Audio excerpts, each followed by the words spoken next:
Terima kasih Tuhan Yesus, kami tahu Engkau tetap Allah Tuhan, dahulu, sekarang, dan sampai selama-lamanya. Kami bersyukur untuk siang hari ini Tuhan, kami mau siapkan hati kami Tuhan untuk Engkau ya Bapa. Berfirmanlah kepada setiap kami ya Tuhan Yesus, kami siap Tuhan untuk menerima berkat-Mu Tuhan, yang terbaik yang telah Kau sediakan buat setiap kami Tuhan yang hadir siang hari ini. Urapi hamba-Mu Tuhan, Kak Sari Tuhan yang sudah hadir di tengah-tengah kami. Kau Tuhan berkati ya Bapa, biar Kau pakai jadi saluran berkat-Mu Tuhan pada siang hari ini.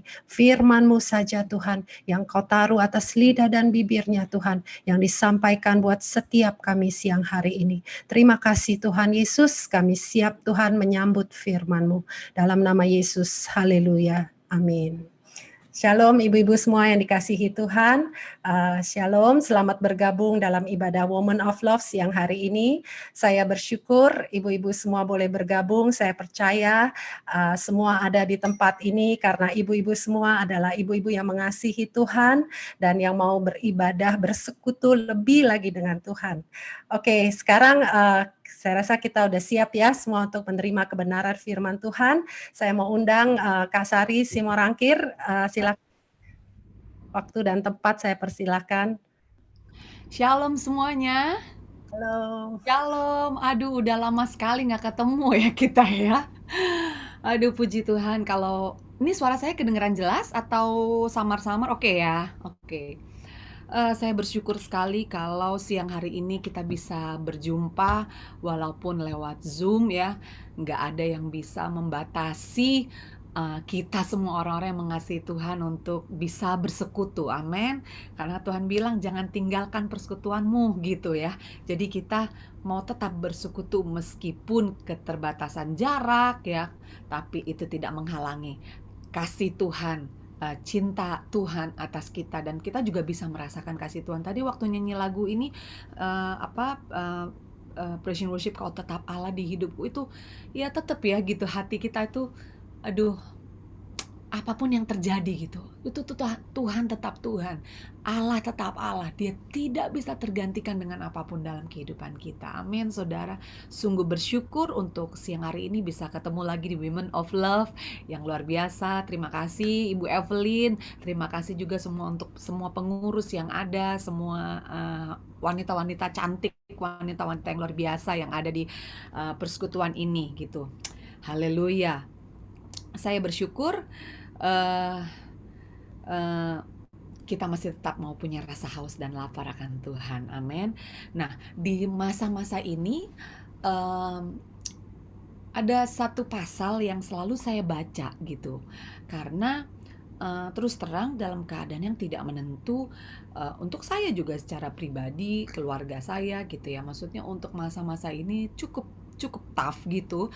Jadi Tuhan sampai kapan gitu, selalu kan pertanyaan Tuhan, akankah ini segera berakhir gitu ya. Tapi Tuhan nggak menjawab-menjawab juga, buktinya PSBB makin ada lagi gitu kan. Tapi saya selalu menjadi pasal favorit saya di Yesaya 61. Itu selalu saya baca, sehari saya baca lagi, mungkin pagi sore, kadang-kadang kalau hati saya juga lagi gundah lagi nih, saya baca lagi saudara. Karena saya tahu, ibu-ibu, buat saya nih, kalau saya baca firman, ada janji Tuhan, ada perkataan Tuhan yang saya baca, hati saya tenang gitu. Selain kita memuji dan menyembah Tuhan, kita balik lagi kepada firman, itu membuat hati kita tenang. Karena kita percaya, yaitu Dia tetap Allah. Apapun yang terjadi, Dia tetap Tuhan. Sehingga ya pegangan kita hanya firman Tuhan tentunya. Di Yesaya 61, mari kita baca bersama-sama. Saya akan bacakan ini untuk ibu-ibu bisa baca di rumah ya, bersama-sama. Sudah siap ya Alkitabnya ya? Kita baca bersama-sama. Judulnya, perikopnya itu adalah kabar selamat kepada Sion. Bukankah sekarang kita sedang paling kabar yang paling kita ingin dengar itu kata selamat. Selamat, safe, aman gitu ya. Selamat dari COVID ya kan, selamat dari resesi ya kan, selamat dari PHK ya kan, ada sebagian orang yang harus kena PHK gitu ya di musim ini. Selamat dari hal-hal yang tidak menyenangkan gitu ya. Kabar selamat. Ada satu pasal yang Tuhan tulis, yang dituliskan oleh Nabi Yesaya yang bicara kepada kita bahwa ada kabar selamat. Saudara, saya baca baca perikopnya aja bisa nangis, saudara, judulnya kabar selamat. Hey, di tengah situasi yang tidak menentu, di tengah banyak kabar kedukaan, di tengah banyak kabar yang membingungkan, yang menggalaukan kita, di tengah tantangan dan cobaan yang begitu berat dalam kehidupan kita, ada satu pasal, ada satu perkataan Tuhan yang Tuhan bilang kepada kita, kabar selamat kepada Sion, kepada bangsa Israel, yaitu kita juga, Israel rohani, orang-orang yang dikasih oleh Tuhan. Amin, saudara. Katakan, aku dikasihi Tuhan. Haleluya. Aku dikasihi Tuhan. Aku diselamatkan oleh Tuhan. Amin, amin. Saya bacakan. Ayat pertama, Roh Tuhan Allah ada padaku, oleh karena Tuhan telah mengurapi aku. Ia telah mengutus aku untuk menyampaikan kabar baik kepada orang-orang sengsara dan merawat orang-orang yang remuk hati, untuk memberitakan pembebasan kepada orang-orang tawanan dan kepada orang-orang yang terkurung kelepasan dari penjara, untuk memberitakan tahun rahmat Tuhan dan hari pembalasan Allah kita. Ayat kedua ini ya, untuk menghibur semua orang berkabung. Ayat ketiga, untuk mengaruniakan kepada mereka perhiasan kepala ganti abu, minyak untuk pesta ganti kain kabung, nyanyian puji-pujian ganti semangat yang pudar, supaya orang menyebutkan mereka pohon tarbantin kebenaran, tanaman Tuhan, untuk memperlihatkan keagungannya. Mereka akan membangun reruntuhan yang sudah berabad-abad dan akan mendirikan kembali tempat-tempat yang sejak dahulu menjadi sunyi. Mereka akan membaharui kota-kota yang runtuh, tempat-tempat yang telah turun-temurun menjadi sunyi. Ayat 5, orang-orang luar akan melayani kamu sebagai gembala kambing dombamu, dan orang-orang asing akan bekerja bagimu sebagai petani dan tukang kebun anggurmu. Tetapi kamu akan disebut imam Tuhan dan akan dinamai pelayan Allah kita. Kamu akan menikmati kekayaan bangsa-bangsa dan akan memegahkan diri dengan segala harta benda mereka, sebagai ganti bahwa kamu mendapat malu 2 kali lipat, dan sebagai ganti noda dan ludah yang menjadi bagianmu. Ini ingat, kamu akan mendapatkan warisan 2 kali lipat di negerimu, dan sukacita abadi akan menjadi kepunyaanmu. Sebab Aku Tuhan mencintai hukum dan membenci perampasan dan kecurangan. Aku akan memberikan upahmu dengan tepat dan akan mengikat perjanjian abadi dengan kamu. Keturunanmu, ayat 9, keturunanmu akan terkenal di antara bangsa-bangsa dan anak cucumu di tengah-tengah suku-suku bangsa, sehingga semua orang yang melihat mereka akan mengakui bahwa mereka adalah keturunan yang diberkati Tuhan. Amin. Ayat 10, Aku bersukaria di dalam Tuhan, jiwaku bersorak-sorai di dalam Allahku, sebab Ia mengenakan pakaian keselamatan kepadaku dan menyelubungi aku dengan jubah kebenaran, seperti pengantin laki-laki yang mengenakan perhiasan kepala dan seperti pengantin perempuan yang memakai perhiasannya. Sebab seperti bumi memancarkan tumbuh-tumbuhan dan seperti kebun menumbuhkan benih yang ditaburkan, demikianlah Tuhan Allah akan menumbuhkan kebenaran dan puji-pujian di semua bangsa-bangsa. Kita katakan 3 kali amin ya untuk firman Tuhan yang sudah kita baca. Amin, amin, amin. Terima kasih Tuhan. Kalau ini firman yang Tuhan berikan buat kami, kalau ini janji yang Tuhan berikan kepada kami tahu Tuhan, Engkau Allah dulu, sekarang, sampai selama-lamanya. Firman-Mu ya dan amin. Kami percaya Tuhan, Engkau ambil alih siang hari ini. Kami mau bersekutu, kami mau bermesra-mesraan dengan Engkau Tuhan, dengan setiap janji-janji-Mu yang ada di firman-Mu. Haleluya. Dalam nama Yesus kami mengucap syukur. Amin. Amin. Haleluya. Sungguh bersyukur ya saudara, ada janji Tuhan yang luar biasa dalam kehidupan kita. Bangsa Israel ini memang sangat dikasihi Tuhan. Sudah jatuh bangun, sudah ingkar, sudah ngambek-ngambekan, sudah berubah setia, tapi Tuhan itu selalu hatinya balik lagi. Hatinya kembali lagi sama bangsa Israel. Itu yang saya percaya saudara, ibu-ibu yang dikasihi Tuhan, bahwa hati Tuhan selalu ada buat kita. Amin. Hati Tuhan selalu balik lagi buat kita. Itu sebabnya firman-Nya dikatakan kabar selamat. Hey, di tengah apapun yang terjadi, ada keselamatan buat saya dan saudara. Amin. Haleluya. Kita mau baca dulu yang saya mau kupas sedikit di siang hari ini yang membuat kita supaya kita mendapatkan kabar selamat. Tapi supaya kita betul-betul bisa menikmati dan menghidupi kabar selamat itu, ternyata ada kuncinya di ayat ketiga, ibu-ibu. Dikatakan begini ya di ayat ketiga. Tadi kita baca kembali yang ayat ketiga gini. Untuk mengaruniakan kepada mereka perhiasan kepala ganti abu, minyak untuk pesta ganti kain kabung, nyanyi puji-pujian ganti semangat yang pudar, supaya orang menyebutkan mereka pohon tarbantin kebenaran, tanaman Tuhan, untuk memperlihatkan keagungannya. Ada sebuah pohon yang disebutkan Tuhan. Banyak pohon di Alkitab, tapi ini sebagai contoh di dalam perikop ini adalah pohon tarbantin. Kalau di bahasa Inggris itu mereka bilangnya tuh oak ya, pohon oak gitu ya. Itu mereka, saya baca di Alkitab, di dalam bahasa Inggris itu dikatakan itu adalah pohon oak. Coba saya baca lagi. Yeah, they may be called trees of righteousness, the planting of the Lord, that He may glorified. Ya, maksudnya pohon kebenaran ya. Kalau ini ada sih terjemahannya sebenarnya yang dia bilang itu pohon oak gitu, di New Living Translation mungkin ya. Itu mereka sebutkan pohon oak, pohon oak.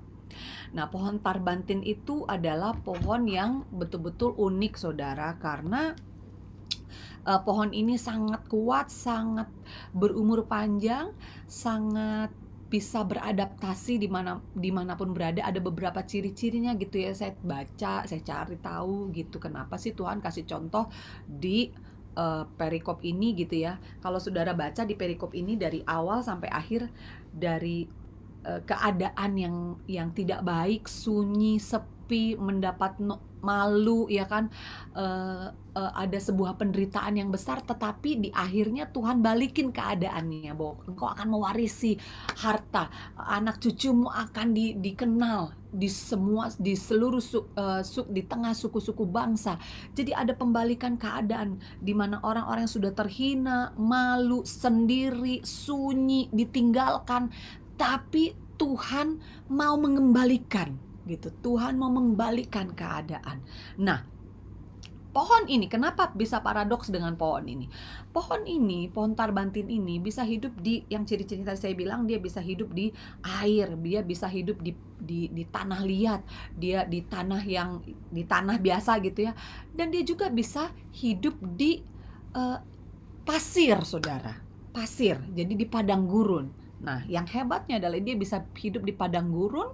Itu mungkin saudara nanti bisa cari juga di Google gitu, pohon tarbantin itu seperti apa sih, pohon oak itu seperti apa sih. Dia bisa hidup di padang gurun, di tanah yang tidak punya air, sekalipun tidak ada kelihatan sumber air di sekitarnya, dia bisa tetap hidup dan daunnya tetap hijau, tetap rindang gitu. Enggak kelihatan kayak pohon yang mati, kurang air gitu, yang cuma tinggal apa, kayu-kayu, ranting-rantingnya doang, enggak ada daunnya lagi. Tapi dia justru menjadi pohon yang rindang, pohon yang sejuk. Saya percaya di tengah-tengah keadaan yang seperti padang gurun yang sedang kita alami, bahkan dunia hadapi, kita percaya sebagai orang-orang tanamannya Tuhan, dikatakan kita tetap bisa rindang. Rindang dalam hal ini adalah apa? Kita bisa menjadi berkat buat orang lain. Tetap kesulitan sekalipun tidak akan menghalangi setiap orang-orang yang percaya kepadanya untuk bisa jadi berkat. Amin saudara. Tentunya di musim-musim ini mungkin kita nggak bisa banyak keluar rumah, tapi kita bisa gunakan gadget kita. Daripada gadget kita Kebanyakan untuk lihat-lihat gosip, Saudara, kebanyakan lihat-lihat, apa nih, K-powers ya, dia katanya K-powers gitu. Ngeliatin orang punya apa, ini dia bagaimana, dia sedang apa. Saudara mungkin bisa pakai gadget Saudara untuk WA teman-teman Saudara. Say hi, "Halo, apa kabar?" Saya beberapa teman-teman yang sudah lama saya nggak jumpa, saya ya digerakkan aja untuk WA mereka, "Hai, apa kabar? Kamu gimana? Anak kamu gimana?" Dan somehow beberapa dari mereka ada yang sangat-sangat diberkati just cuma WA, hanya untuk menanyakan kabar. Bahkan akhirnya jadi dilayani konseling, Saudara, karena mereka ternyata sedang menghadapi kesulitan yang cukup berat, menghadapi pandemi ini dalam keluarga juga, sehingga dia sendiri sebenarnya sudah down banget gitu, sudah males berdoa katanya gitu, sudah nggak kepengen lagi lah, udah nggak usah perlu berdoa-berdoa. Bayangin Saudara, kan kesian banget. Ada saja yang bisa kita lakukan, karena kita adalah pohon tarbantinnya Tuhan. Dia tetap segar, tetap bisa tegak berdiri, dan sebagai ciri dari pohon ini juga adalah dia tetap bisa menghadapi badai. Badai angin topan sekalipun tidak bisa mencabut dia. Karena apa, Saudara? Akarnya sangat dalam. Akarnya sangat dalam, bisa sampai hampir puluhan meter sampai ratusan meter di dalam, Saudara. Dia cari sumber air, sumbernya, sehingga dia bisa tetap hidup. Amin. Nah, ada 3 poin yang saya mau katakan kepada ibu-ibu yang sangat luar biasa di tempat ini, supaya kita bisa tetap seperti pohon tarbantinnya Tuhan, dan pembalikan keadaan itu terjadi, kita alami, tidak akan lama lagi, kita percaya Tuhan akan bekerja. Kita mau baca satu ayat lagi, yaitu Kolose 2 ayat yang ke-7. Kolose 2 ayat yang ke-7 ini firman juga yang saya selalu baca, karena itu ada sangkut pautnya dengan tadi Yesaya 61 tentang pohon, tentang sebuah tanaman yang kuat, terbantin kebenaran. Kita baca ya sama-sama, Kolose 2 ayat ke-7. 1, 2, 3. Hendaklah kamu berakar di dalam Dia dan dibangun di atas Dia. Hendaklah kamu bertambah teguh dalam iman yang telah diajarkan kamu, dan hendaklah apa? Hatimu melimpah dengan syukur. Haleluya. Kalau kita mau menjadi pohon tarbantin yang kuat itu, yang tetap rindang meskipun di musim apapun yang terjadi dalam kehidupan kita, maka kita harus melakukan apa yang dikatakan di Kolose 2 ayat yang ke-7 ini. Karena begitu kita melakukan ini, kita menjadi pohon-pohon tarbantinnya Tuhan. Untuk apa? Tadi ayat 3 dikatakan untuk memperlihatkan kemuliaan atau keagungan namanya. Jadi kalau kita bisa melewati ini semua, itu semua bukan karena kita, tetapi karena Tuhan. Dan orang bisa melihat bahwa itulah pekerjaan Tuhan kita yang dahsyat di dalam kehidupan kita. Amin, Saudara. Yang pertama, kita harus berakar di dalam Dia. Berakar, Saudara, di dalam Dia. Kehidupan kekristenan itu harus kehidupan yang berakar. Nggak bisa cuma Kristen ecek-ecek, Saudara, nggak bisa. Kristen main-main tuh nggak bisa. Kristen cuma status itu nggak bisa. Kristen yang berakar itu adalah identitas kita. Kita berakar, tahu persis siapa kita di dalam Tuhan, siapa Tuhan kita, mengenal Tuhan kita lewat setiap masalah, mengenal Tuhan kita lewat setiap persoalan atau setiap tantangan, mengenal Tuhan kita lewat setiap berkat-berkat yang Tuhan kasih dalam kehidupan kita. Kita kenal Tuhan kita, berakar di dalam Dia. Kekuatan sebuah pohon selalu ditentukan oleh akarnya. Tegak berdirinya, kuatnya dia ya, numbuh, pokoknya struktur dari pohon itu ditentukan oleh akarnya. Sama dengan sebuah bangunan. Bangunan itu kuat dari pondasinya. Sama, pondasi dari sebuah pohon adalah ya akarnya itu, Saudara. Dia harus terletak jauh di dalam. Akar adalah bagian dalam yang tidak terlihat, Saudara. Jadi bagian akar itu selalu ada di dalam. Itu sebabnya penting untuk selalu menjaga apa yang ada di dalam kita. Yaitu bukan hanya sekedar menjaga harta kita biar tidak hilang, atau hal yang bisa dilihat. Muka kita biar bukan hanya sekedar menjaga muka kita biar nggak keripiut gitu ya, lagi masa-masa pandemi nggak bisa perawatan ibu-ibu ya. Saya juga, aduh perasaan udah ada nih ya, milia-milia tapi nggak berani gitu kan pergi perawatan. Ya tapi bolehlah kita merawat, tapi Tuhan bilang ini merawat jauh yang ada di dalam itu jauh lebih penting. Merawat hati kita, kondisi hati kita, akar kita. Apa yang menjadi akar-akar kita itu betul-betul kita tahu.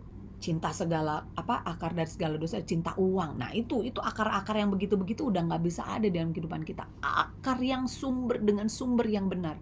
Pohon tarbantin mencari air.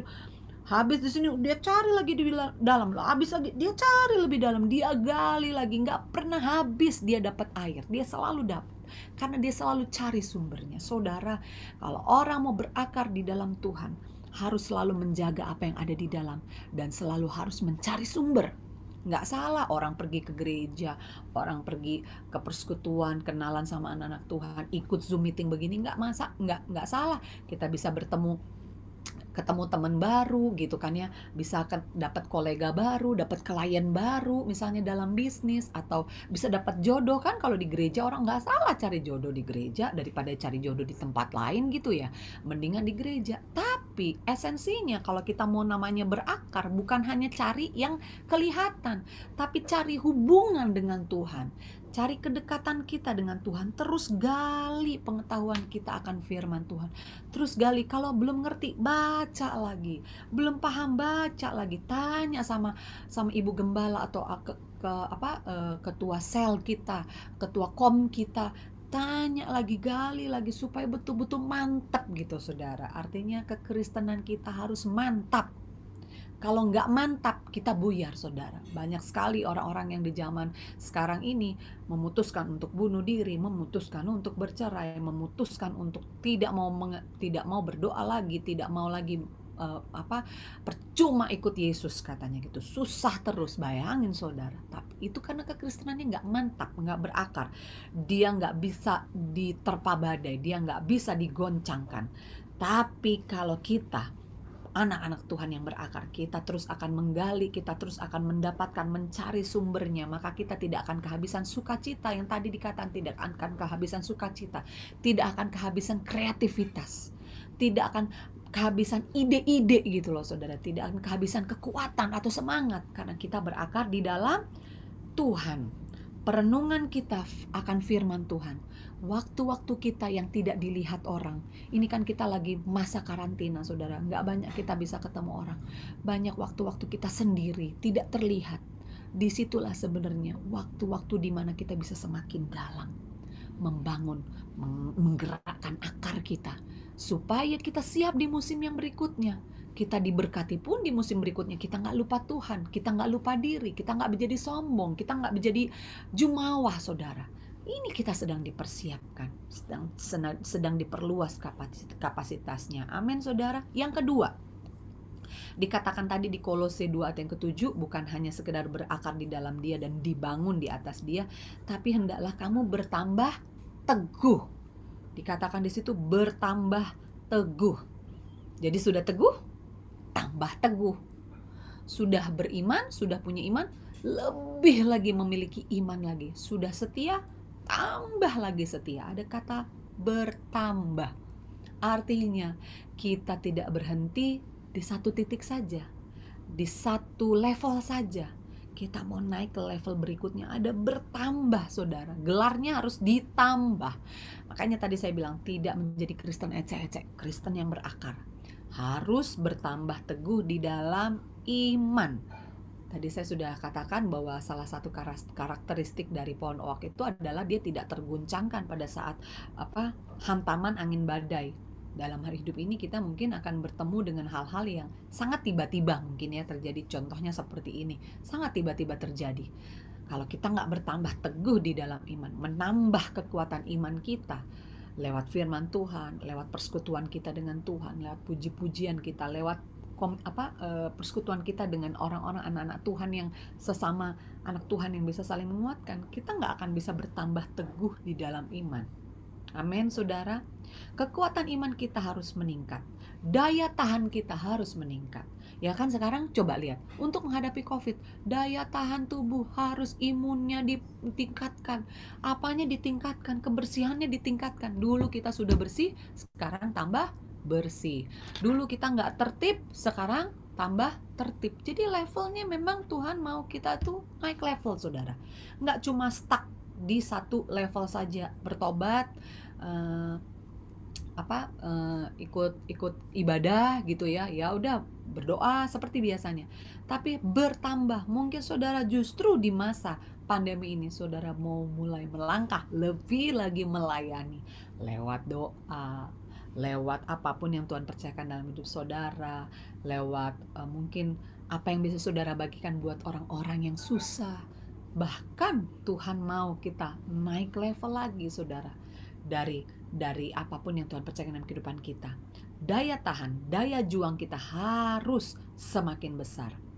Iman timbul dari pendengaran akan firman Tuhan. Mungkin bisa didobel lagi. Kalau baca firmannya, biasanya ya udahlah cuma pagi doang. Ya pagi, siang, malam ada waktu kosong dikit, hajar lagi dengan firman Tuhan. Hajar lagi dengan firman Tuhan. Itu yang saya lakukan, saudara. Kadang-kadang saya takut. Tiba-tiba aja loh saudara, bisa lagi makan, atau lagi masak, atau lagi membersihin rumah aja. Kadang-kadang tuh ada serangan, saya merasakan. Kayak rasa takut, atau rasa kayak nggak enak badan nih gitu. Namanya orang stres ya, kita tuh sebenarnya sadar nggak sadar tuh sebenarnya ada lah gitu stresnya, tapi nggak kelihatan ya kan gitu. Cuma satu, saya menyadari, saya nggak bohongin walaupun saya dalam pelayanan, saya sudah lama juga melayani Tuhan gitu ya. Saya juga dikelilingi orang-orang yang cukup, maksudnya ya mereka membangun saya, ada di tengah keluarga saya juga. Tapi kadang-kadang memang ada aja iblis taruh pikiran gitu ya, mau coba untuk mengambil damai sejahtera saya gitu, membuat saya marah, gampang capek, atau gampang kesel gitu saudara, atau ya itu ketakutan. Nah itu kalau cuma baca firmannya sekali dua kali doang saudara, udah gitu udah cuma begini doang lagi baca, ya udah gitu taruh gitu, nggak direnungkan, cuma jadi syarat saudara bang baca firman supaya hari ini oke. Nggak gitu saudara, baca firman karena kita memang tahu kita mau dibangun, mau bertambah lagi imannya, tambah lagi, tambah lagi, tambah lagi. Dan itu yang saya alami saudara, ketika saya baca lagi iman saya dibangunkan. Keluar lagu-lagu baru lagi saudara, keluar lagi, yaitu bahan-bahan sharing saudara. Saya tulis aja gitu, apapun yang saya dapat. Saya tahu saya harus membangun iman saya, dan kita harus perkatakan firman itu supaya kita bertambah teguh di dalam iman. Amin saudara. Artinya lagi bahwa kita bertambah teguh di dalam iman, artinya apa? Kita menjadi orang yang dewasa. Orang yang dewasa kan nggak gampang dibohongin, ya kan? Nggak gampang dikibulin, ya kan? Nggak gampang dimanis-manisin, cuma dirayu-rayu doang ya. Iblis itu nggak bisa merayu kita atau nggak bisa bohongin kita, karena kita orang-orang dewasa, kenal betul, paham akan firman Tuhan, karena kita juga udah istilahnya baca firman itu, kita makan, kita kunyah, kita renungkan, itu hidup ada di dalam darah kita, nyawa kita, jiwa kita. Jadi kalau kita menghadapi apapun, firman itu keluar. Menghadapi apapun, tantangan apapun, firman itu keluar. Bahkan badan lagi nggak enak, lagi sakit, firman itu keluar. Sehingga firman itu pun membawakan kesembuhan, mendatangkan kesembuhan buat kita. Amin saudara. Kita menjadi orang yang dewasa. Dewasa itu artinya itu, bertambah teguh di dalam iman. Karena dia nggak mungkin dibohong-bohongin, ditakut-takutin, nggak gampang terombang ambing saudara, nggak gampang ikut-ikutan gitu saudara. Ikut persekutuan, tapi dosa jalan terus, enggak saudara. Pokoknya kalau sudah dewasa itu dia tahu banget mana yang benar, mana yang enggak gitu ya saudara. Ini dewasa bukan hanya dalam tanda kutip umur, karena semua orang kita otomatis menjadi dewasa, tapi dewasa menjadi tua, tapi dewasa di dalam iman, di dalam pengenalan kita akan Tuhan, pengiringan kita akan Tuhan adalah pilihan. Dewasa, kita memutuskan untuk mau dewasa. Kalau aku mau dewasa, berarti aku harus lakukan ini, lakukan itu, lakukan ini, lakukan itu. Saya harus mulai hidup begini, hidup begitu. Itu orang dewasa. Punya target dalam hidup, punya rencana yang baik, goals yang baik. Kalau kita menjadi orang dewasa. Tentunya kita sebagai anak-anak Tuhan di masa ini, lagi Tuhan bawa kita semakin dewasa. Tuhan katakan tadi di ayat 11, kalau nggak salah tadi ya, di Yesaya 61 itu di ayat 11 itu dikatakan bahwa ayat 10, Tuhan itu ada menggambarkan juga sebagai seperti pengantin laki-laki mengenakan perhiasan kepala dan seperti pengantin perempuan yang memakai perhiasannya. Saya teringat lagi bahwa firman Tuhan ada juga yang mengatakan bahwa kita ini adalah mempelai-mempelainya. Ibu-ibu, saudara-saudara semua, dan saya adalah mempelai-mempelai Kristus. Yesus nggak akan mau merit sama orang yang masih kanak-kanak. Islam menikah sama anak-anak. Orang di dalam hukum dunia aja, orang yang menikah sama di bawah umur tuh dilarang loh, nggak boleh gitu ya. Itu namanya kelainan katanya gitu. Tapi Yesus mau kita menjadi orang dewasa karena Yesus orang yang sebuah pribadi yang betul-betul matang, sempurna. Dia nggak mau menikah dengan mempelai wanita yang anak-anak, yang masih tukang ngambek, masih doubt akan firman Tuhan, masih meragukan, yang masih jatuh bangun terus. Enggak, dia mau mempelai wanita yang dewasa, matang, saudara, mature, enggak siap menghasilkan buah, yang bisa menghasilkan buah. Kalau masih anak-anak nggak bisa menghasilkan buah, saudara, karena masih terlalu mentah, saudara, masih terlalu mengkal, masih terlalu belum bisa menjadi buah gitu, sudah. Tapi kalau matang, kita akan bisa menghasilkan buah karena Tuhan mau. Seperti pohon tarbantin, ada daun-daun, walaupun pohon tarbantin tidak mengeluarkan buah, saudara, tapi daunnya itu yang rindang dikatakan, diumpamakan sebagai fungsi di mana dia bisa melindungi, dia bisa meneduhkan, dia bisa memberikan perlindungan buat orang-orang yang jalan di padang gurun. Saudara bisa baca, bisa cek juga bahwa seringkali di Alkitab itu bahwa pohon tarbantin itu tempat di mana orang bernaung, berlindung, menunjukkan jalan, tempat yang di mana Tuhan berfirman di situ, membangun mezbah. Jadi sebuah tempat di mana ada hadirat Tuhan, ada kenyamanan, ada kelegaan, ada kesejukan, saudara. Itu yang Tuhan mau lewat hidup kita sebagai anak-anak Tuhan. Kita mempunyai kesejukan. Nah, itu orang-orang dewasa. Orang-orang dewasa nggak gampang marah, gampang sakit hati, gampang panasan, saudara. Tapi orang yang sejuk hatinya, orang yang membawa damai. Haleluya, amin, saudara. Jadi yang pertama tadi, kita harus berakar di dalam Dia. Yang kedua, kita harus bertambah teguh di dalam iman. Amin. Yang ketiga, yang terakhir, memiliki hati yang selalu bersyukur. Tadi di Kolose 2 ayat 7 dikatakan kan bahwa, coba saya baca lagi, mana tuh? Kolose 2 ayat yang ke-7. Hendaklah hatimu melimpah dengan syukur. Melimpah itu artinya penuh sampai keluar, luber, saudara.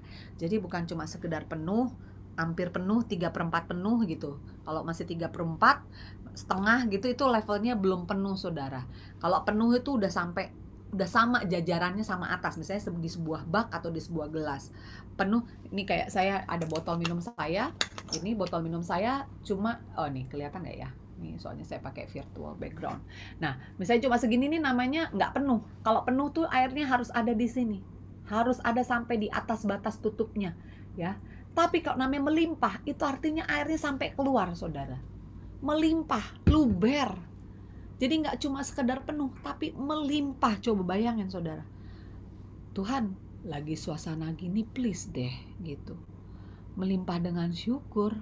How come, Tuhan, gitu. Mungkin banyak ya dari kita juga, Tuhan kayak nggak tahu aja sih, Tuhan.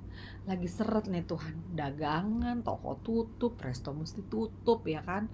Omset turun, bayar gaji karyawan, pabrik nggak bisa jalan, di demo kalau jalan, dan segala macam sebagainya. Banyak hal yang terjadi, Tuhan. Tapi kok masih harus mengucap syukur sih, Tuhan? Saya juga nggak mengerti kenapa Tuhan mau itu. Tapi yang saya tahu, saya memilih tidak mengerti daripada tidak percaya. Amin. Kalau nggak mengerti masih oke lah.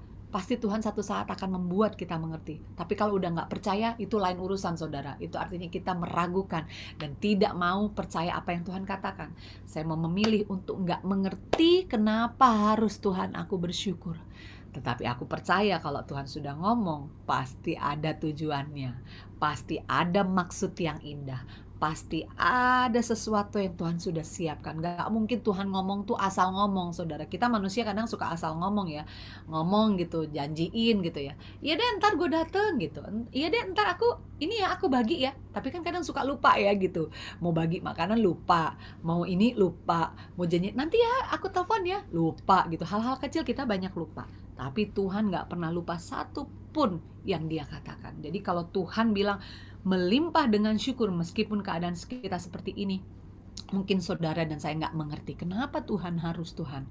Kenapa Tuhan? Ada teman saya di mana dia juga mungkin dalam bisnisnya juga cukup drop. Dia kena COVID, suaminya kena COVID, dan dia harus terpisah dengan suaminya selama 2 minggu. Dan suaminya hari terakhir dikatakan sudah boleh pulang besoknya. Tapi malam terakhir itu dia dipanggil Tuhan. Jadi istrinya pun nggak bisa mengantar sampai ke pemakamannya juga karena dia sendiri masih terkena COVID di isolasi. Bayangin saudara, ada banyak hal orang berpikir, aduh bisa ya, tetap bersyukur tuh bisa ya begitu ya. Bertanya, kenapa Tuhan?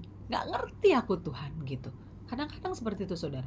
Lalu ada lagi seorang ibu, ini kesaksian di gereja mama saya yang saya dengar juga gitu, saya ngelihat, saya kenal juga dengan dia, seorang pelayan Tuhan juga, dia melayani di choir ya, yang suka pergi-pergi ke luar negeri beberapa kali, mereka juara juga choir ini saudara, mereka melayani. Nah, dia kena COVID, anaknya 3 kena COVID, lalu mama mertuanya kena COVID, suaminya kena COVID, adik-adik suaminya ada 3 kena COVID gitu ya mereka, karena mereka berkeluarga gitu kan ketemu, dan akhirnya suaminya meninggal, mamanya di ICU, adiknya suaminya iparnya juga masih di ICU, lalu 3 anaknya dan dia juga dirawat di rumah sakit. Iparnya juga 2 ada yang meninggal. Jadi total nih ya dari yang kena COVID 9 mereka ya, pokoknya yang meninggal tuh 4 apa 5 gitu saudara, termasuk suaminya. Tapi dia bisa mengantar suaminya di detik-detik suaminya ini, dia telepon suaminya, dia minta suster untuk kasih dengar sama suaminya, dia hantar suaminya pergi itu dengan dia nyanyi di telepon. Bayangin saudara, saya nangis juga gitu. Tuhan, bagaimana Tuhan? Secara daging gak ngerti deh rasanya gimana tuh Tuhan. Kok bisa dia tetap bersyukur, dia tetap bisa menyanyi. Itu loh saudara, memilih untuk tidak mengerti. Mending itu memilih gak mengerti daripada kita memilih untuk tidak percaya.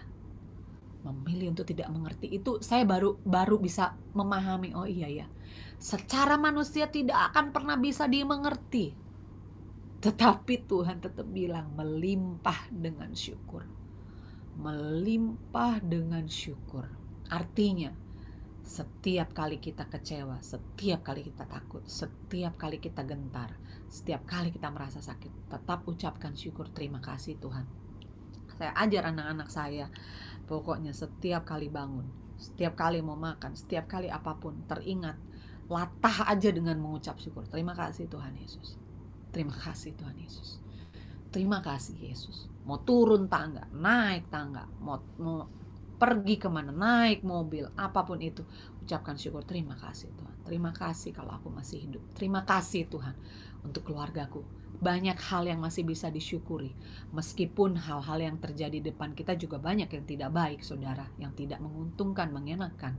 Mungkin kita sedang difitnah, sedang dijauhi, sedang disalah mengerti oleh orang, sedang dimusuhi, atau yaitu pekerjaan turun omset. Bayangkan sakit lagi, terus anak-anak mau bayar kuliah bagaimana, banyak hal yang terlalu berat, gak mengerti bagaimana. Tapi tetap walaupun engkau tidak mengerti, ucapkanlah syukur, melimpah dengan syukur, daripada kita latah ya dengan yang lain-lain, copot, apa-apa semua segala macam, ini malah yang enggak latahnya ya saudara. Sekarang udah mendingan otomatis aja ucapin terus, terima kasih Yesus, terima kasih Yesus. Nah, saya percaya Yesus juga melakukan mujizat. Ada banyak mujizat di Alkitab, selalu dimulai dengan ucapan syukur. Setiap kali Tuhan memecahkan roti, Tuhan mau melakukan mujizat, mau di Taman Getsemani dia mau melakukan perjamuan pun dia mengucap syukur. Saudara tahu dia sedang melakukan mujizat yang akan terjadi dalam kehidupan kita, yaitu dia mati di atas kayu salib untuk menebus saya dan saudara, untuk menyembuhkan kita semua, untuk memulihkan kita semua, untuk merekonsiliasi kita semua. Tuhan mau melakukan sebuah mujizat yang besar, didahului oleh perjamuan kasih, dan di mana dia mengucap syukur atasnya. Waktu memberi makan 5.000 orang, banyak orang yang lapar, banyak orang yang mau butuh makanan. Tuhan mau memecah-mecahkan roti sambil mengucap syukur. Saudara, ucapan syukur kita akan menjadi pintu untuk mujizat Tuhan terjadi dalam kehidupan kita. Amin, saudara. Senang ya kalau kata mujizat ya, saudara ya. Tapi ya itu ya, mengucap syukurnya itu loh, itu yang harus kita royal gitu, saudara ya. Jangan cuma royal untuk hal-hal yang lain, tapi royal kita untuk mengucap syukur. Terima kasih Bapa, terima kasih Yesus, terima kasih Roh Kudus. Tuhan pimpin, Tuhan pelihara. Oh, terima kasih Tuhan. Mau makan, lihat makanan, lihat apa, lihat, wah, terima kasih Tuhan. Lihat anak, lihat suami yang nyebelin juga. Oh, terima kasih Tuhan Yesus ya, gitu ya saudara. Supaya kekuatan kita itu menjadi pohon tarbantin kebenaran, untuk memuliakan, untuk menceritakan keagungan Tuhan. Saya percaya saudara, hidup kita ini sedang dipersiapkan oleh Tuhan untuk masuk ke musim yang kita nggak tahu musimnya itu apa, saudara. Tapi yang jelas kita sudah ready di musim ini. Musim ini di mana Tuhan lagi perbesar kapasitas kita, otot kita lagi dikencengin. Itu sesuatu yang di dalam, saudara. Iman kita, kapasitas kita, talenta kita yang tadinya kita nggak bisa masak, nggak bisa apa, semuanya kita kerjain ya, saudara ya. Lagi sekarang ini belajar jahit, belajar apa, ternyata kita banyak menemukan hal-hal baru. Teman-teman saya ada yang belajar ngelukis, daripada bete katanya gitu. Iya, nggak apa-apa, daripada kita melakukan hal yang tidak-tidak, dari lukisan pun saya bisa melihat. Bisa ya orang seperti dia bisa melukis, emang Tuhan tuh dahsyat. Orang kayak dia nggak kelihatan dari luarnya ternyata bisa ngelukis. Kan gitu saudara. Dahsyat Tuhan itu. Jadi temukan alasan di dalam hidupmu untuk bisa mengucap syukur. Bahkan sekalipun tidak alasan, itu perintah Tuhan. Tetaplah melimpah dengan syukur. Haleluya. Itu saja sharing dari saya. Saya percaya Women of Love dari musim-musim ini akan berbuah, akan dikenal oleh orang-orang menjadi pohon tarbantin. Tetap kinclong walaupun nggak pelayanan nggak perawatan, saudara, tetap kinclong. Karena apa? Hatinya juga kinclong, saudara. Dipoles terus, kita poles terus. Ini saatnya. Saya ada pembicaraan saya dengan teman saya, anak Tuhan juga, pelayan Tuhan juga, bahwa dia bilang, nggak tahu ya, di masa-masa ini Tuhan tuh kayak sedikit memaksa kita gitu. Memaksa kita, menarik kita dari setiap kesibukan kita, dari setiap hal-hal yang mungkin juga sebenarnya tuh nggak berguna-guna amat buat kita lakukan di hari-hari kita ini yang waktu sebelum pandemi. Tuhan lagi narik kita, membuat kita memfokuskan lagi untuk melakukan apa sih sebenarnya yang terutama dalam hidup ini. Saat ini saya juga berpikir, aduh ya ampun, sampai saya ngelihat lemari gitu, ngelihat sepatu, ya ampun sepatunya udah sampai kuning-kuning, sepatu kets lah, sepatu sneakers lah, sepatu apa, ada yang kulitnya dalamnya kayak rotas-rotas gitu, saking kelamaan saudara nggak dipakai. Sampai saya pikir, Tuhan sebenarnya apa ya gunanya ya gitu, banyak-banyak begini, kalau lama begini juga udah rusak semua. Ya artinya aduh, jadi fokus saya, ya elah, boro-boro mau liatin belanja online gitu ya saudara gitu, ntar nyimpennya di mana, nggak keluar kemana-mana gitu kan ya. Banyak hal yang memang lagi difokusan, ya mendingan dah gitu. Saya mau share bukan mau jualan, enggak sama sekali, tapi saya mau share dari yang saya nggak bisa. Tadinya nggak pernah masak, saya mau masak sekarang.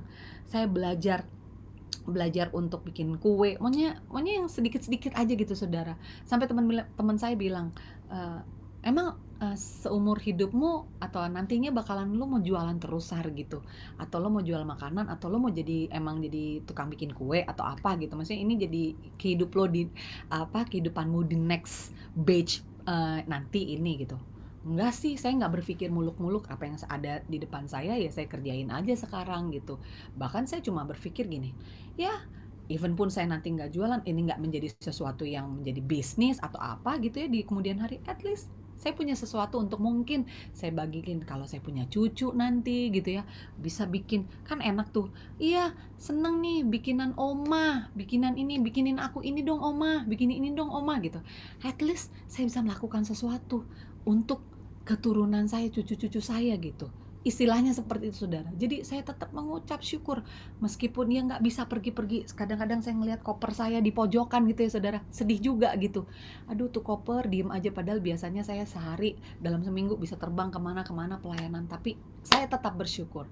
Apapun yang Tuhan mau, sekarang saya tahu mau menajamkan saya di dalam hidup saya, untuk saya lebih lagi, lebih tekun lagi, lebih serius lagi, lebih fokus lagi dengan Tuhan, membangun iman. Akar kita semua harus dibangun ke dalam dengan bertambah teguh dan selalu bersyukur. Amin saudara, itulah yang menjadi kekuatan kita. Puji Tuhan, terima kasih Bapa. Aku bersyukur, aku berdoa Tuhan untuk keluarga besar di Women of Love ini Tuhan.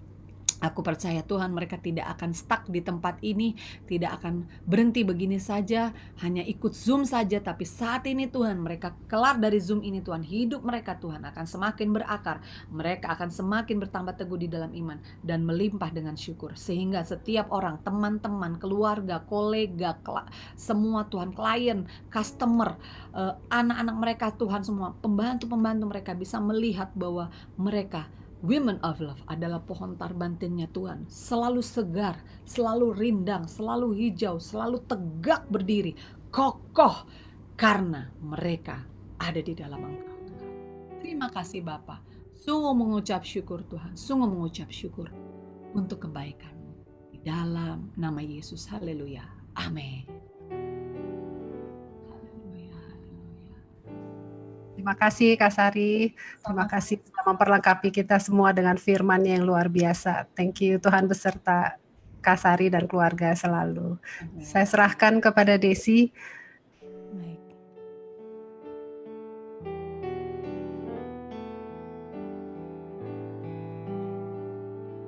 Ku hidup karena percaya Kau yang berjanji setia,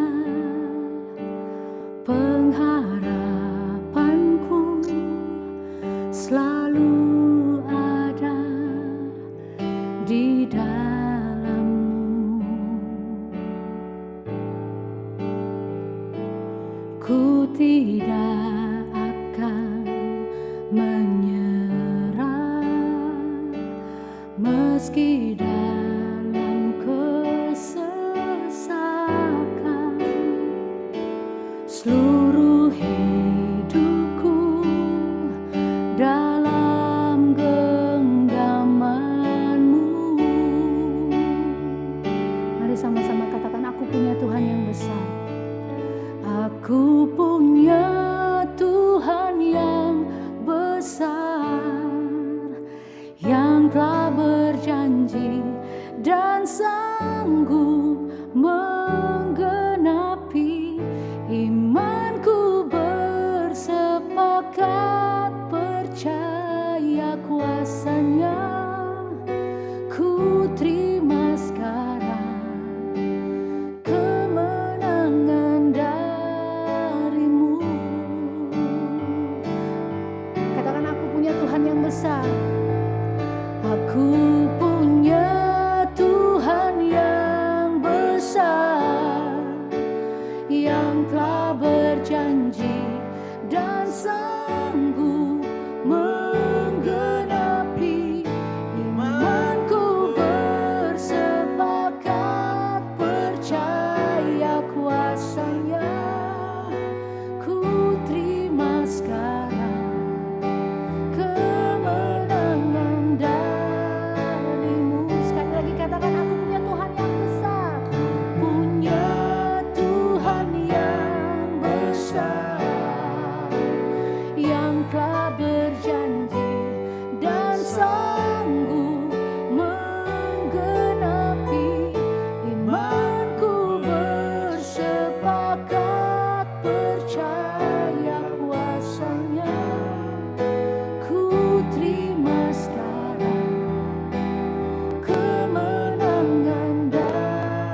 Terima kasih Tuhan Yesus untuk kebenaran firman Tuhan. Kami percaya bahwa kami akan menerima berkat double portion Tuhan sebagai ganti malu dan noda. Dan kami mau terus mengucap syukur dalam segala keadaan. Kami jadi berkat di mana kami ada Tuhan Yesus, supaya terus nama-Mu dimuliakan dalam hidup kami. Terima kasih untuk kebenaran firman-Mu hari ini Tuhan. Biar kami bukan saja jadi pendengar, kami menjadi pelaku firman Tuhan Yesus. Kami berdoa Tuhan Yesus untuk Kak Sari, Tuhan memberkati kehidupannya, Tuhan memberkati suami dan kedua anaknya Tuhan Yesus. Mari terus pakai hamba-Mu ini Tuhan. Pakai kehidupannya Tuhan Yesus, talenta yang Tuhan sudah berikan buat hamba-Mu ini. Mari Tuhan pakai untuk hormat kemuliaan nama-Mu. Pengurapan Tuhan, kemampuan Tuhan terus menyertai sepanjang kehidupan hamba-Mu ini Tuhan Yesus. Terima kasih Tuhan, beri kesehatan, Tuhan beri kekuatan, Tuhan beri jalan keluar. Kemurahan Tuhan, penyertaan Tuhan sempurna, kasih-Mu sempurna atas kehidupan Kak Sari dan keluarga. Terima kasih Tuhan Yesus, terima kasih. Kami bersyukur untuk siang hari ini Tuhan. Sebelum kami mengakhiri ibadah kami mau menerima doa berkat. Saya persilakan Ibu Evelyn. Mari saya mengundang semua para wanita Tuhan, mari kita angkat tangan kita di hadapan Tuhan. Terimalah berkat, kasih karunia yang berlimpah-limpah dari Allah Bapa, di dalam anaknya yang tunggal Tuhan Yesus Kristus, serta persekutuan yang manis dengan Roh Kudus, menyertai kita semua mulai hari ini, sampai Tuhan Yesus menjemput kita semua di awan-awan yang permai dan sampai selama-lamanya. Mari Woman of Love, pohon tarbantin Tuhan yang percaya dan diberkati. Katakan, Amin. thank you. Ibu untuk Amin. kita akan dilayani oleh Bapak Pendeta John Max. Seperti biasa jamnya jam 11. Thank you Kak Sari. Ketemu semua. Thank you Kak Sari. Sama-sama Des. Aduh kangen ya. Thank you. Aduh. Thank you.